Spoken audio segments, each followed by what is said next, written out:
On June 26th, in the Crete Island, the Pan-Orthodox Council came to an end. One of the documents adopted there was denunciation of the Union as a method alien to Orthodoxy. Such proposal was initiated by the primate of the Greek Church, Archbishop Jerome. In Ukraine, such an important decision of the Pan-Orthodox Council literally went unnoticed.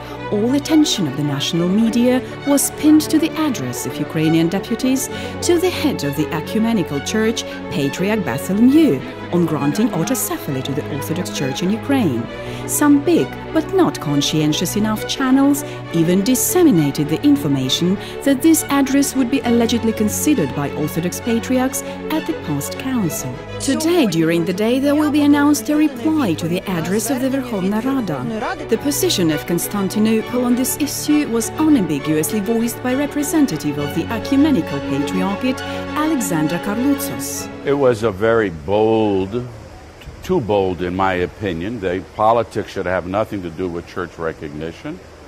As you know, the Ecumenical Patriarch only recognizes Patriarch Kirill as a spiritual head of all Russia, which means, of course, Ukraine. Neither the statement nor the words of Orthodox archbishops of the Council, which expressed the standpoint on inadmissibility of intervention of politicians into the church matters, did not and could not convince patriotic circles in Ukraine. The council being over, the Ukrainian mass media called into the question that the Kiev Patriarchate organization, unrecognized in the Orthodox world, is just on the point of being granted autocephaly under the local church brand. Respectively, one can trigger off a full-scale war against the only canonical church in Ukraine, the Ukrainian Orthodox Church, with a view to detaching from it parishes and dioceses without further adjunction to the Kiev Patriarchate. For that end, the same deputies came up with the two draft laws. Draft Law 4128 entitles any citizen of Ukraine to associate themselves with any Orthodox community. This law ensures the right, in the event of parish meetings, to bring necessary people for voting in any amount with a view to changing its jurisdiction. Draft Law 4111 foresees total control of the state over the church activity that has an administration center in the country recognized in Ukraine as an aggressor state. The given document is written in black and white to enable manipulations with the Ukrainian Orthodox Church and even entitles the state to eliminate the existence of the church in case it finds signs of terrorism in its activity. A sad case in point related to ongoing conflicts in the western Ukraine, where representatives of the Kiev Patriarchate and radical nationalists take over UOC churches by deceit or by force, as well as historic experience of religious wars, allows to say that in the event of implementation in Ukraine of the project called Local Orthodox Church, a major new military force hotbed is sure to appear on the European map. It's quite an obvious fact such scenario may deal a crushing blow to Orthodoxy in Ukraine. It is even more obvious for the people who rule the country. However, let's take a look at who is the driving force of all these processes. There is sufficient information that all initiators of the deputy address to the Orthodox Ecumenical Patriarch are Eastern Rite Catholics. One of the key initiators of the deputy's address was current Speaker of the Verkhovna Rada and recent Maidan commandant Andrei Parubi. He does not even hide his being Greek Catholic. According to Yaroslava Mishchenko, coordinator of the movement to a single local church, Maria Matios, an MP who persuaded her colleagues in the necessity to send a letter to Patriarch Bartholomew, is Greek Catholic too. So is the head of the Committee for Culture and Spirituality, Nikolai Knyazhitsky. The rest authors of the document, Sergei Vysotsky, Andrei Levus, Viktor Yelensky, are all Uniates. Most of the above persons took part in drawing up already mentioned draft laws 4128 and 4111, which are qualified by multitude of experts as discriminatory. After all, the vast number of representatives of the new Ukrainian power who were surged to the top of the governmental pyramid during Euromaidan originate from Transcarpathia and Galicia. That is, they are Uniates. They include head of the Department for Religion, Andrei Yurash, recently resigned Premier Yatsenyuk. Even President Poroshenko, who was not so long ago a parishioner of an Orthodox church, takes communion in a Greek Catholic church at the moment. national ideology that formed the basis of the Maidan has always been a momentum for the Uniate Church. The latter has always pursued far-reaching ambitions as a force to underlie Ukrainian statehood. At the opening ceremony of the monument to Metropolitan Andrei Sheptytsky, President of Ukraine Poroshenko leaves no doubts as for which church should become a pillar of the Ukrainian statehood.